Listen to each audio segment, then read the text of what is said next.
میرے हुजूर की तो कोई बहन नहीं थी, लेकिन जब हजरत हलीमा सादिया के यहाँ हुजूर गए तो वहां हुजूर की एक रजाई बहन का तस्करा मिलता है जो हुजूर को लोरियां देती थी। नाम शीमा था।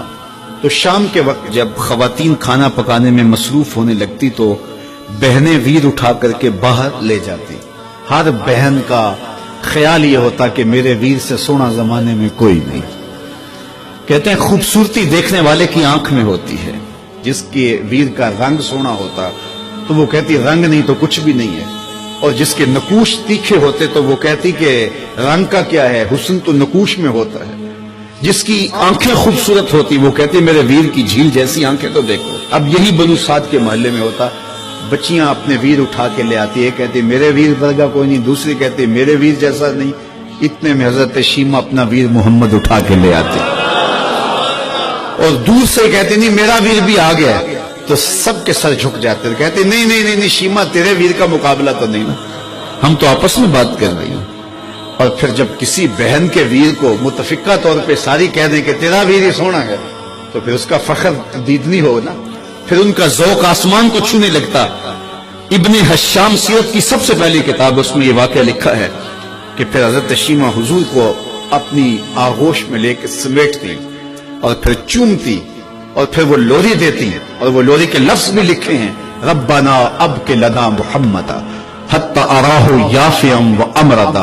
अल्लाह मेरे वीर मोहम्मद को सलामत रखना। आज ये पालने में बच्चों का सरदार है, कल वो लम्हे आए जवानों का भी सरदार हो। और फिर झूम जाती और क्या खुशी उनकी दीदनी होती। और फिर वो मंजर भी आया कि हुजूर अलैहिस्सलातु वस्सलाम मक्के चले गए और ये जवान हुई और फिर उनकी शादी किसी कबीले में हो गई। आका करीम ने ऐलान नबुव्वत किया, 13 साल का वक्त कटा और फिर हुजूर मदीना शरीफ चले गए। जब गज़ावात का सिलसिला शुरू हुआ तो जिस कबीले में शीमा का निकाह हुआ था उस कबीले में मुसलमानों के साथ टकराव हुआ, तो अल्लाह ने मुसलमानों को फतह अता कर दी। तो इस कबीले के लोग कैदी होके हुजूर अलैहिस्सलातु वस्सलाम के गुलामों के हाथों गिरफ्तार हैं। तो ये अपने कैदियों को छुड़ाने के लिए कबीले के सरदार एक एक घर से फिदिये के लिए रकम जमा कर रहे हैं। चलते चलते शीमा के घर भी पहुंचे जो कि एक उम्र का हिस्सा गुजार चुकी थी, और जाके कहा कि इतना हिस्सा आपका भी आता है। कहा किस लिए? कहा वो जो लड़ाई हुई है इतने हमारे बंदे गिरफ्तार हो गए तो उनको छुड़ाना है। तो चलते चलते बातों में किसी के लबों पे हुजूर का नाम आ गया। तो शीमा ने कहा अच्छा उन्होंने तुम्हारे लोग पकड़े? कहा हाँ। तो कहा फिर तुम रकम इकट्ठी न करो, मुझे साथ ले चलो। उन्होंने कहा तुझे साथ ले चले? कहा तुम नहीं जानती वो मेरा वीर लगता है, वो मेरा भाई लगता है। कौम के सरदारों के साथ हजरत शीमा हुजूर के नूरी खैमों की जानब जा रही हैं और सहाबा नंगी तलवारों से पहरा दे रहे। ये मक्की दौर तो था नहीं, ये मदनी दौर था। और शीमा कौम के सरदारों के लेके जब आगे बढ़ने लगी ना तो सहाबा ने तलवारें सौंप दी। रुक जा ऐ देहाती औरत, जानते नहीं आगे कूचा रसूल है, आगे बगैर इज़्न के जिब्रील भी नहीं जा सकते, तुम कौन हो?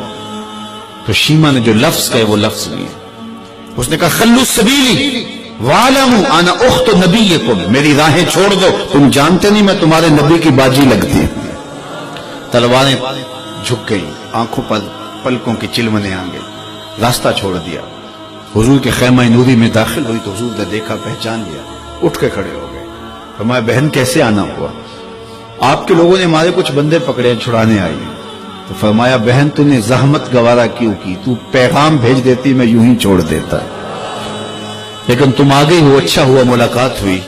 फिर हुजूर ने कैदियों को छोड़ने का ऐलान किया और कुछ घोड़े और चंद जोड़े हजरत शीमा को हुजूर ने तोहफे के तौर पे दिए। वीरों के दरवाजे पर बहने आए तो वीर खाली तो मोड़ा नहीं करते, तो हुजूर ने बहुत कुछ अता किया। और फिर रुखसत करने खैमे से बाहर आए तो सहाबा की जमात मुंतजिर थी। फरमाया सहाबा जब मैं कैदी छोड़ा करता हूं मेरी आदत तुम्हें मालूम है कि मैं पहले तुमसे मुशावरत किया करता हूं। आज ऐसा मौका आया कि मैं तुमसे मुशावरत भी नहीं की और कैदी भी छोड़ दिए।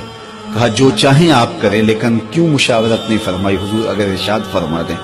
तो फरमा इसलिए कि मेरे दरवाजे पे मेरी बहन आ गई थी। कोई लाओ तो सही जमाने में ऐसा, कोई लाओ तो सही जमाने में یہ جمال اور یہ حسن اور یہ کمال رکھنے والا، تو پھر کیوں نہ ہم اپنی ساری زندگی اس آقا کے نام رکھیں۔